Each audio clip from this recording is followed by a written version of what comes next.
Je m'appelle Belkaïd Zakaria, j'ai 21 ans, j'ai fait une L3 IPBE, International Program in Business and Economics, à la FEG, sur le site d'Aix du coup. Ce qui me donnait envie de continuer mes études depuis que je suis gamin, c'était l'économie, c'était la finance, c'était tout ce monde-là.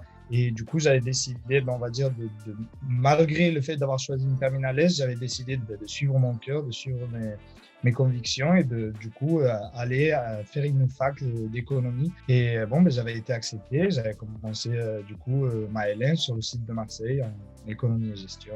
Et en L2, on commence à te parler des différentes filières, des différents choix que tu pouvais faire en L3.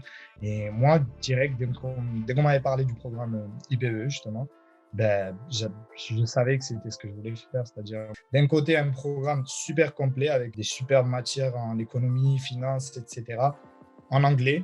Donc, ça, c'est quelque chose de très important. Et en plus de ça, j'avais l'expérience de partir un semestre à l'étranger. Donc, voilà, moi, j'étais parti en Estonie, du coup, à Tallinn. C'est très, très bien passé. J'avais rencontré beaucoup de monde. J'avais rencontré quelques élèves de la MU aussi, de la FEG.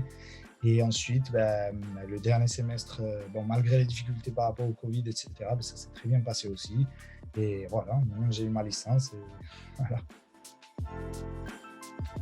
Économie-gestion, on va dire, c'est le parcours type ou le parcours idéal pour finir en L3 IPBE. Mais maintenant, il y avait des gens dans la classe qui étaient partis de L2 gestion tout court. Il y en avait qui venaient de l'IUT, il y en avait qui avaient un DUT. Vraiment, c'est un parcours qui est ouvert à tout le monde, on va dire. Bien sûr, après, c'est sur dossier. Tu postulais, sur les candidats, relevé de notes, etc., etc. Et à la fin, tu avais une réponse, une petite interview avec les responsables. Et ensuite, on te faisait choisir ta destination. Tant qu'on voit que l'élève est motivé, qu'il a des raisons de venir ici, c'est-à-dire, par exemple, il a déjà un très bon niveau en anglais, il a passé son TOEIC, etc.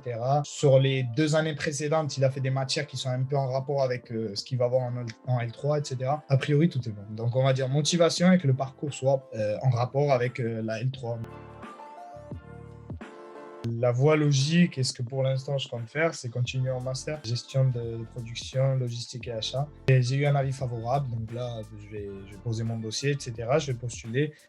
Mais c'est vrai que voilà, pour tous les gens qui sont dans mon cas ou qui sont peut-être même au lycée ou en L1, sachez qu'à partir de la L3, vous allez avoir beaucoup de voies qui vont s'ouvrir à vous. C'est-à-dire, moi, par exemple, j'ai rencontré aussi des gens qui m'ont fait des propositions, on va dire, pour travailler, etc.